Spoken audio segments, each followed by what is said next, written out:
колеги и почитатели на Георги Марков.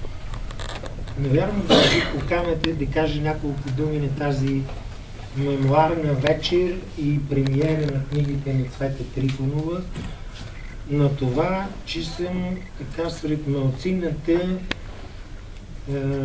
писатели и литератори в все по-оредяващия кръг литератори, които отстояват огромното дело на Георги Марков. В тези кръгове са най-напред неговите близки, съпругите му и дъщеря му, които останаха без най-скъпия си човек, чиято родина се оказа мащеха за него и мащеха и за тях. Присъединявайки се към прикритието на прикриването на убийците на Георги Марков. В този кръг от другите близки са неговия братовчет Любен Марков, който направи толкова много за преиздаване на неговото творчество, за организиране на паметните вечери за него. Видях в печата, че и неговият брат вече се е включил, който дълго време така поне в България не се включваше в това, разказва своята съдба и спомени за Георги Марков. В този кръг са и една група писатели и журналисти, които направиха много за отстояването на това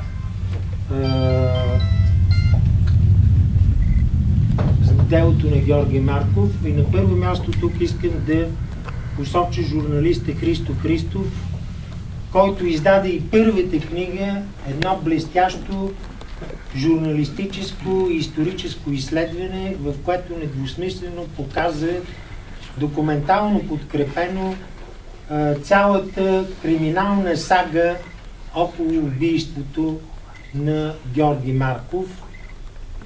Макар че в България са,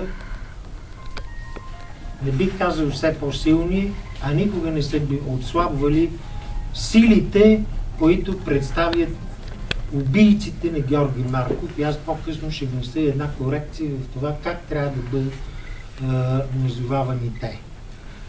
Тук сред писателите е и авторът на предговора към тази книга Георги Мишев, който не би казал, че Георги Марков е бил единственият така доблестен български писател.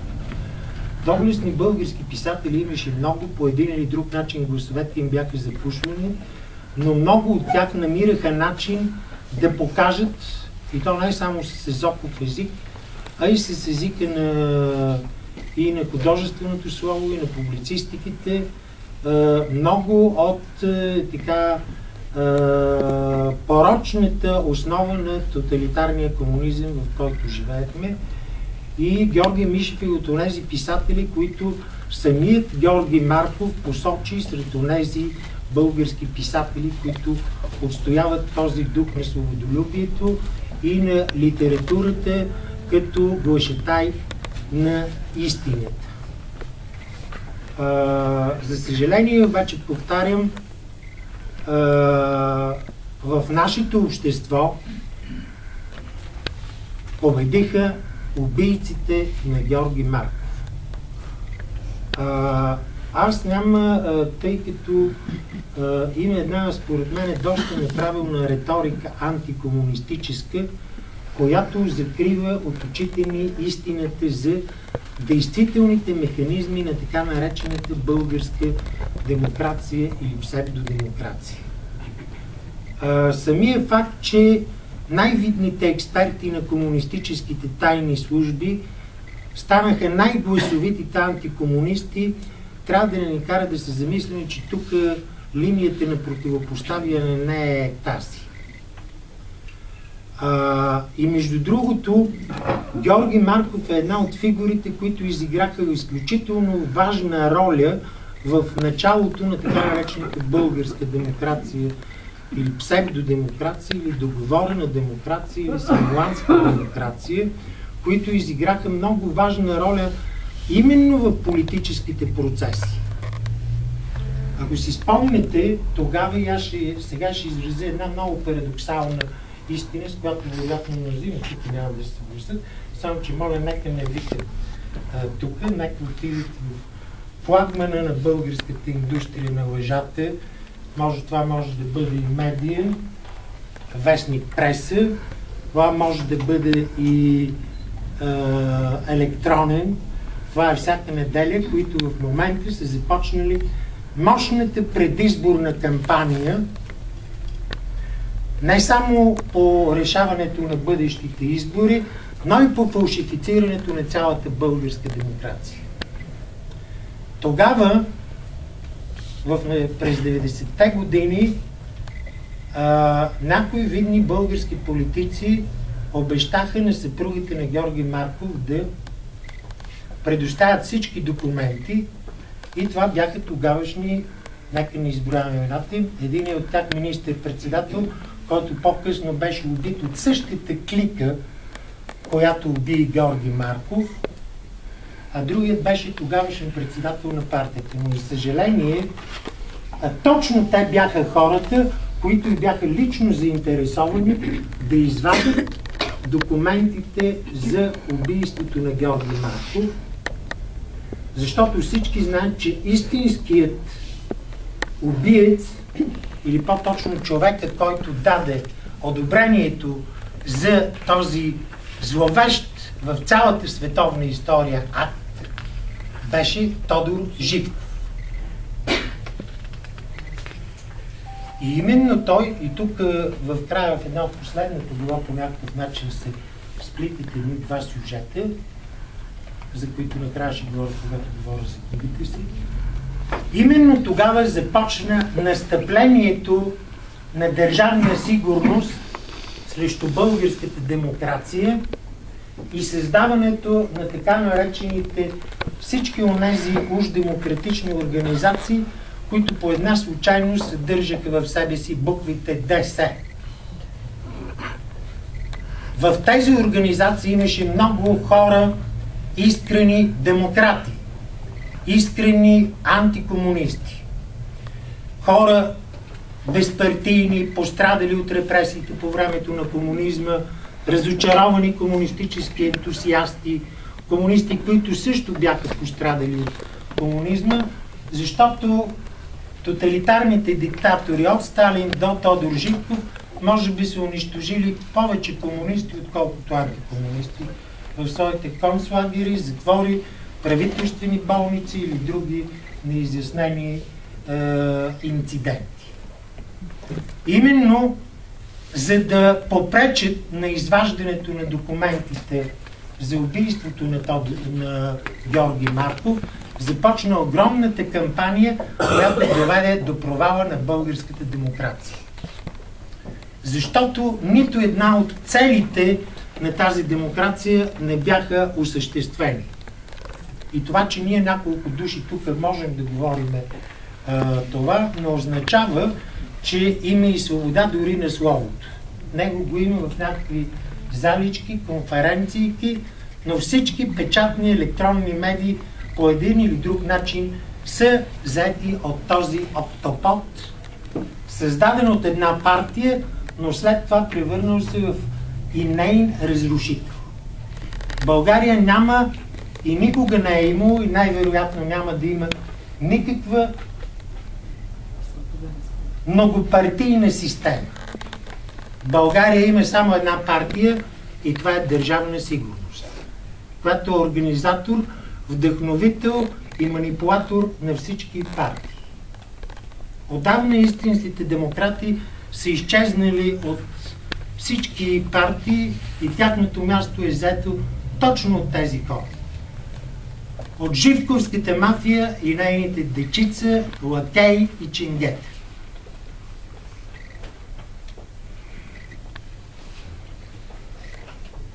България няма и никаква пазарна икономика и така нататък, защото пазарната икономика изисква конкуренция и противопоставяне. Конкуренция в България никога не е имало и никога няма да има. А бих казал дори, че и тези политически марионетки, които са изкарани на сцената, това са само марионетки.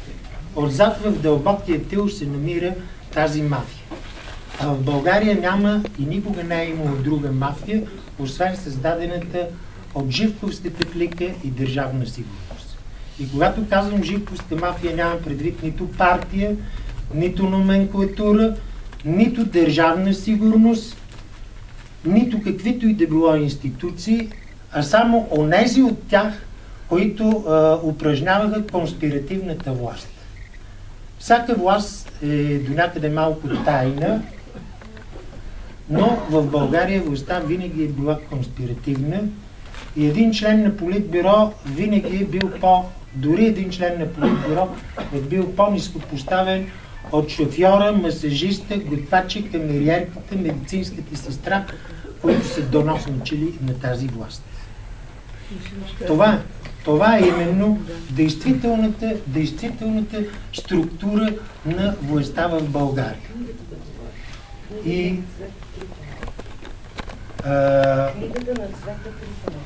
книгата на Цвета Трифонова не избягва тези въпроси. Това е втората цялостна книга, посветена на творчеството вече на творчеството, а не на случаи на убийството. И тази книга обаче не може да избегне тези въпроси и навсякъде се промъква тази нишка на истинските убийци, на истинската мафия. Още когато говори, там са посочени много точно и много финно нещата. От първите съучастници в убийството на Георги Марков, това е един бележит интелектуалец, нерешен от качества, Петър Увалиев, който обаче се оказа един от главните съучастници в подготовката на убийството на Георги Марков, и това е казано още в първите глава на книгата. Там е и също един забележителен емигрант Ценко Барев, който също е един от първите, които са доносничили и са представили творбите дори на Георги Марков в Държавна сигурност. Нека не продължаваме този ред по-нататък. И не е случайно това, че именно някои от тези интелектуалци бяха, като Петър Увалиев, например, бяха посрещнати с много повече аплодисменти и включително и към тяхното доста скромно творчество беше обявено в много по-голяма степен за класическо от това на Георги Марков. Тази линия в книгата на Цвета Трифонова, тя не е дори чисто изследователска книга, казвам го това литературоведска книга, казвам го това без ни най-малко да подценявам нейните качествени интерпретатори на творбите на Георги Марков, защото по-голямата част от публикациите в нея се отнасят до работата върху изследването на текста, на различните варианти, издирването на творбите на Георги Марков. Именно на нейната изследователска и текстологична работа дължиме и подготовката на текста на една от първите творби на Георги Марков, писана още в България. Това е романът Покривът, който остава непубликуван и който е първият сблъсък с нормите на тогавашната официална литература и който представя и първата голяма метафора на обществото под похлопак, в което живее. Покривът е първата голяма метафора на Георги Марков. По-късно в българската литература се появиха и метафори като Суматоха, Опит за летение и други, но това е първият роман, в който напълно 100% демистифицира пропагандно официалният образ на това общество. Не е случайно също така, че още в тази работа в Покривът Георги Марков се среща с един от онези, които отначало са били палачи, но след това са превърнати в жертви. Това е Стефан Богданов и именно благодарение на Цвета Трифонова ние дължиме всички онези, първо това, че Георги Марков е познавал неговото писмо, знал е неговият случай, той е вплетен и дори служи като един от прототипите в окончателното оформяне на текста на покрива. След това в творбите, от разгледаните творби се разглеждат за пръв път някои от онези книги след задочните репортажи и покривът. На първо място неговата пиеса "Комунисти", която той работи в архива влиза в архивите на Държавна сигурност и на ЦК на партията, от които израства една пиеса. Бих казал, че тази пиеса по някакъв начин след това беше направила един, така да се каже, масов вариант и с опит като идеологически спор във филма "На всеки километър". Това е до голяма степен така. Между другото, любопитното е следното. Тази привилегия, ако можем да я наречем така, да работи в архивите, в тайните, недостъпни дори за изследователи архиви, е дадена на няколко писатели. И забележете, всички те се отказват. И това не е защото не са могли да напишат нещо и то по-подходящо от официална гледна точка, а защото са се сблъскали с един материал, който не е за тяхната уста лъжица. И тук е първият огромен творчески успех на писателя. Той умее да се справя именно с трудния и с сложния материал и да го преобърне смислово така, че да заплаши точно собствените си поръчители.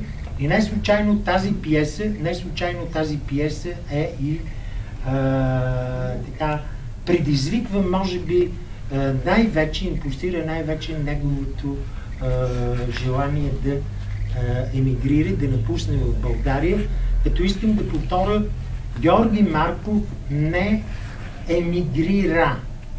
Една от другите, така да се каже, тайни в целият случай Георги Марков.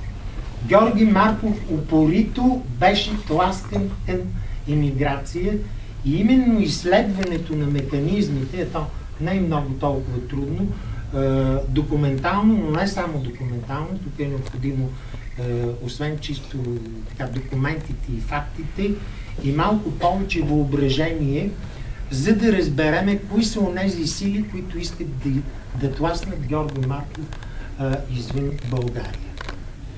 Между другото,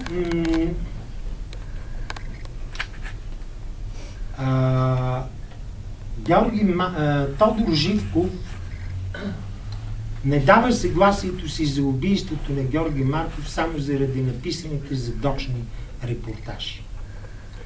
Те вече са написани и нищо няма да попречи. Тодор Живков дава това съгласие, за да попречи на онова, което предстои да стане, а това, което предстои да стане и в крайна сметка, въпреки че преди това е взето още решение, това е възможното създаване на българско списание от Георги Марков и Петър Семерджиев.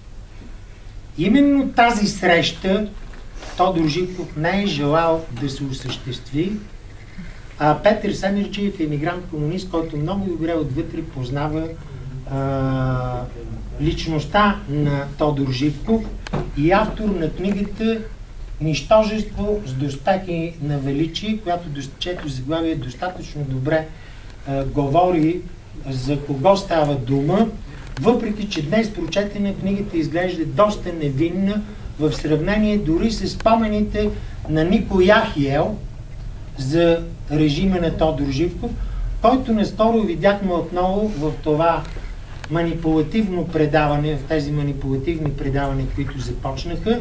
Тодор Живков веднага обявява своя 40 години е бил негов най-близък сътрудник Нико Яхиел, веднага го обявява за ционист и чужд шпион, за да го дисквалифицира. Което не говори много добре и самия Тодор Живков, след като е бил, така да се каже, дърпан и самоотносител от ционист. Разбира се, аз не искам да кажа това за Николай Акел, който написва друга една голяма и важна книга, която няма да срещнете нито по витрините на българските книжарници, нито дори в българските библиотеки. За разлика, нито пък телевизията ще излъчи втората част от направеното интервю с Петър Семерджиев в Тел Авив, още в началото на 90-те години. Изключително важни са и другите глави, за да не се пускам толкова дълго от всяка, чието герои са тук. Изключително, между другото, една от причините е, че режимът в България не желае да се чуе думата на хора като Георги Марков и за изгряващата тогава политическа звезда, наречена Людмила Живкова. Защото Георги Марков е казал нещо и за това второ поколение на династията, и именно това не желаяха да се чуе. И за това смъртната присъда, т.е. тежка присъда тегна и на Петър Семерджиев, в същото време българската държавна сигурност, която преследва либералните интелектуалци, за което свидетелства и Атанас Славов, в същото време вече самата партия правеше завой от левия към десния тоталитаризъм. Тя напълно се сдружи с всички фашистски организации, с Ценко Бареци, с Ванче Михайловци.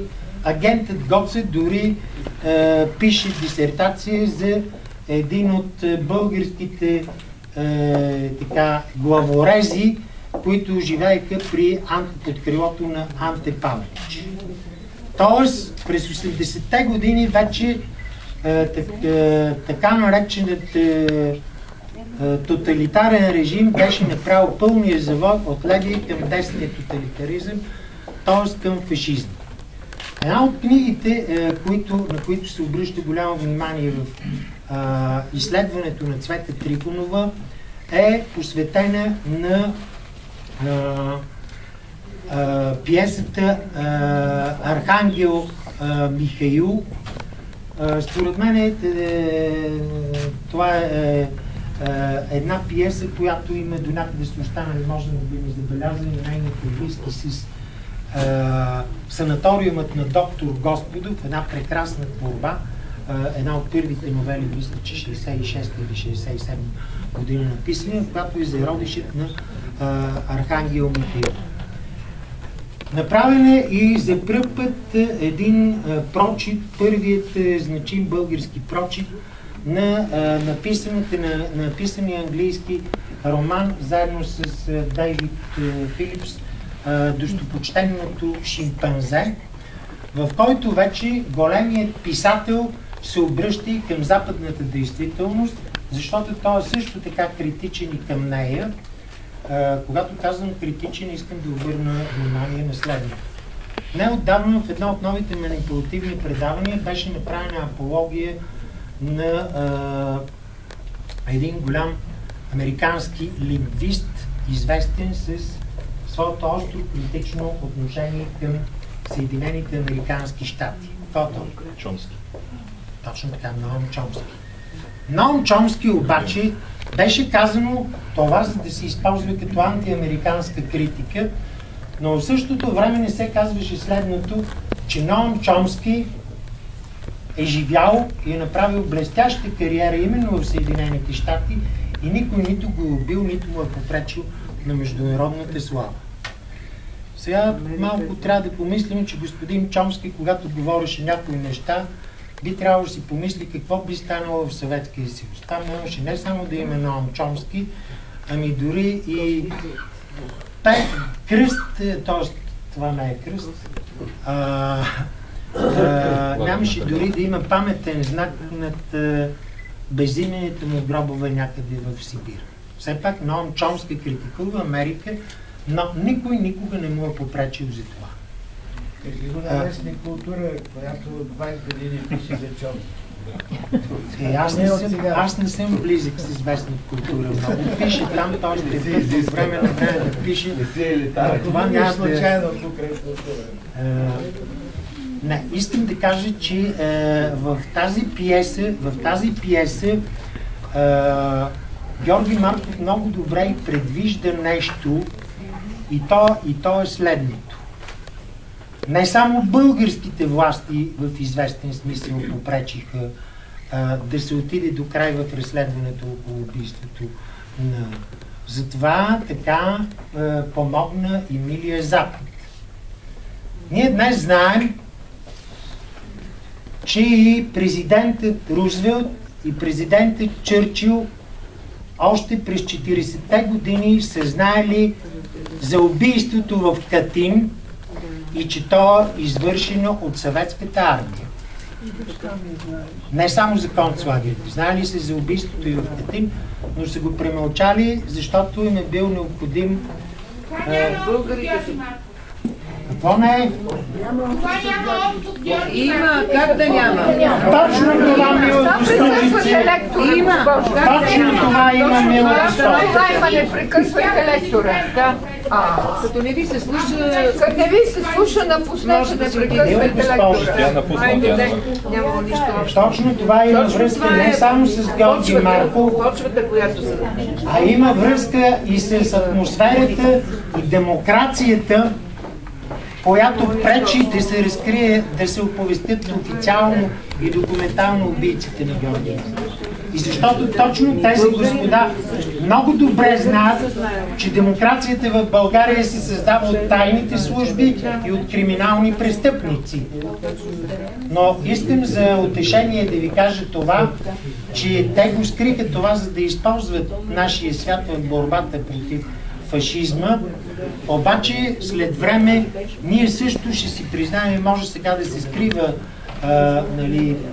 някои неща около добре известния случай Георги Марков, но след време ние ще си го кажем така както Москва си призна за Катин. В това бъдете уверени. Тогава той е бил 13 години. Ама може ли да излезе? Госпожо, напуснете, не прекъсвайте лекторите. Не се слушат и не се изгонете, какво е това чук?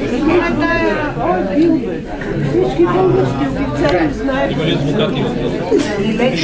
Български лекари знаят. Следваше най-големия хирург. Българи са знаели. Не само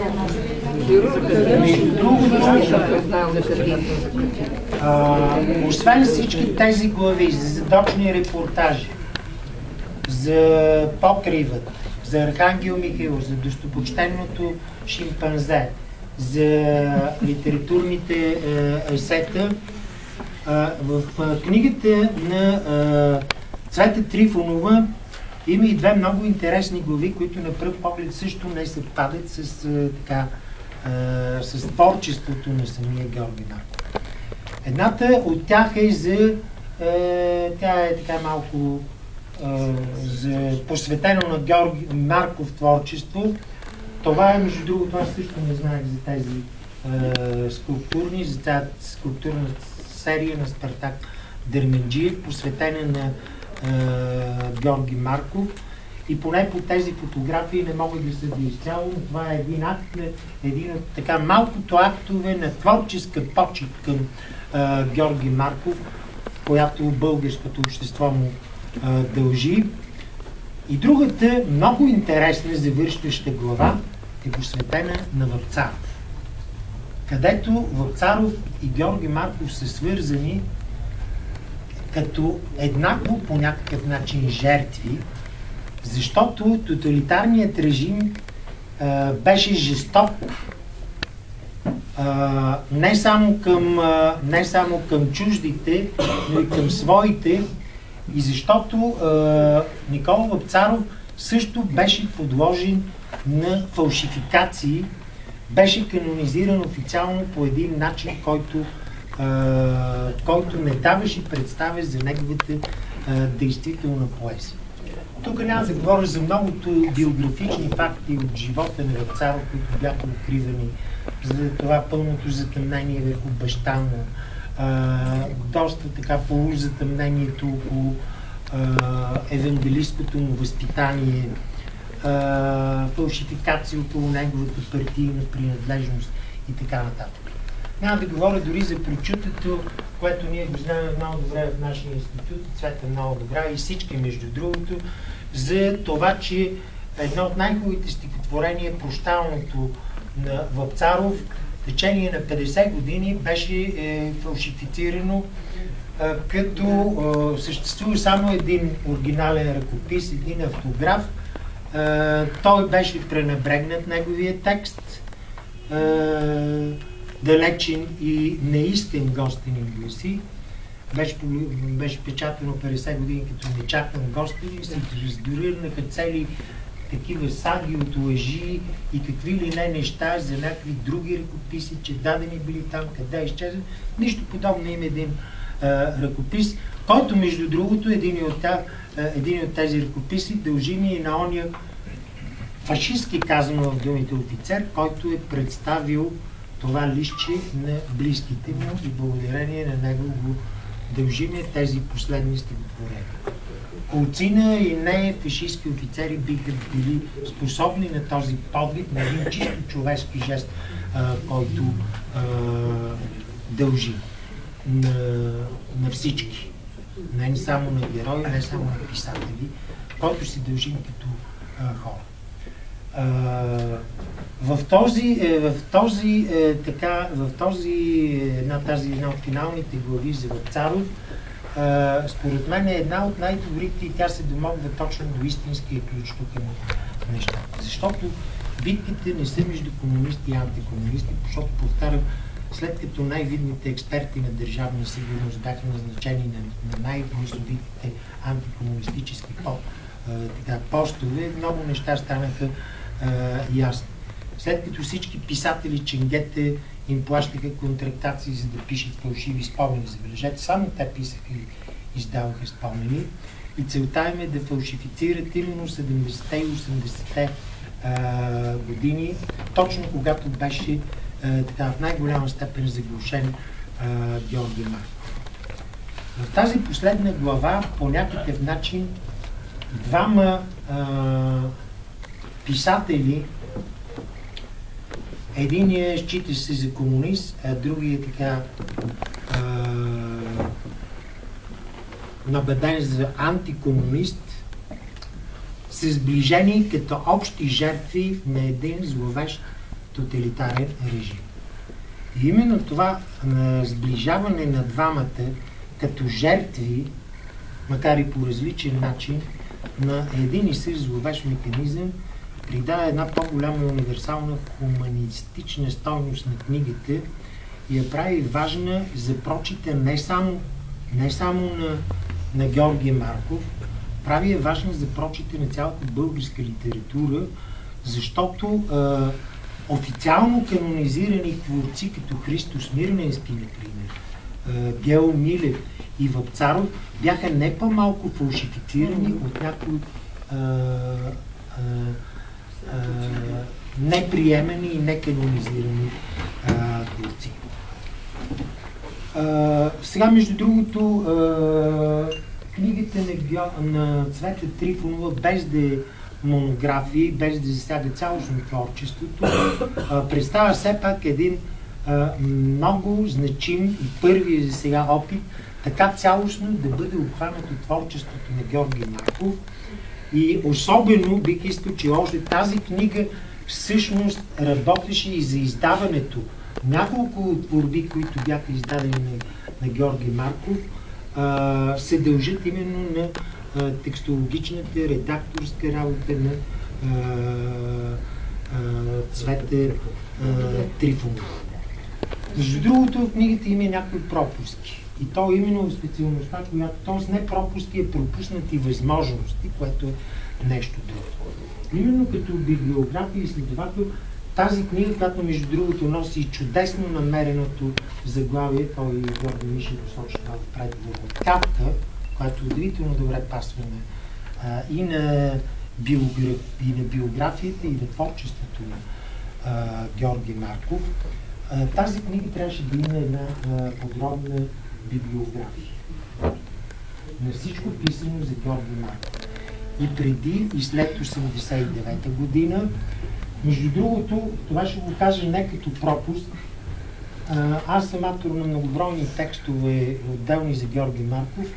Ето това е една книга, която излезе уж в популярна малко ученическа библиотека.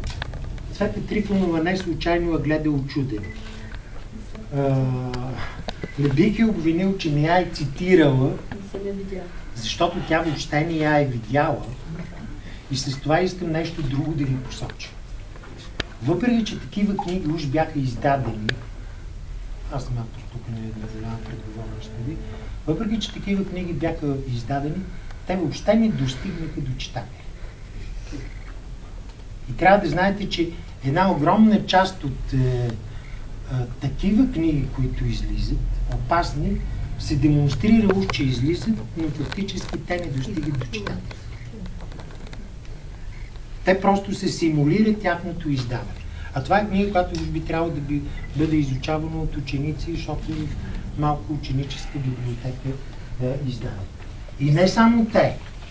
Всички книги, които излизат и които се оказват опасни, само се симулира тяхното издаване. Понякога и с премиери доста шумно огласени, обаче след това те изчезват. Но между другото, най-страшното не е и това. По-страшното е друго.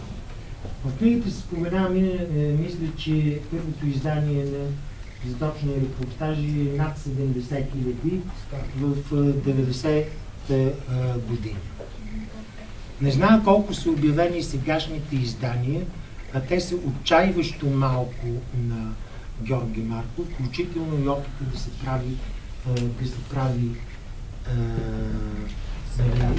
събрани съчинения на Георги Марков, които обаче не са много добре направени, не са така, както трябва да направени.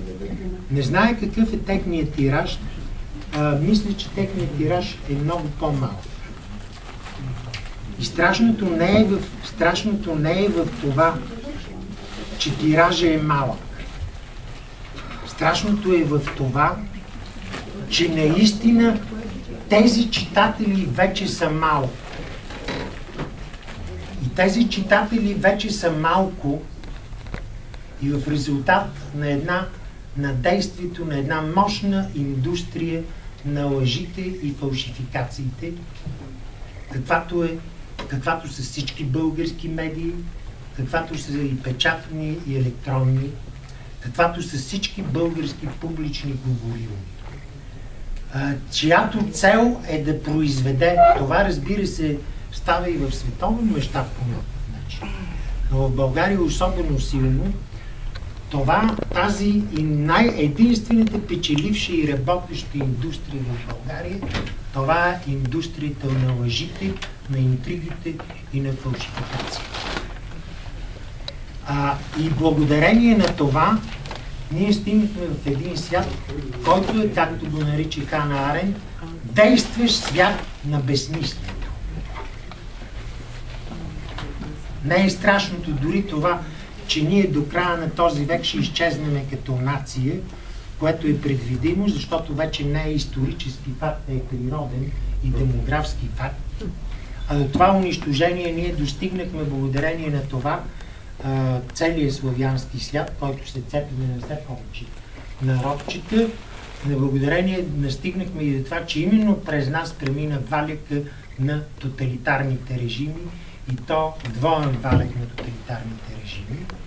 И именно благодарение на това хората вече не произвеждат своето бъдеще. Може ли да дадем ето думата? Браво! Браво! Браво!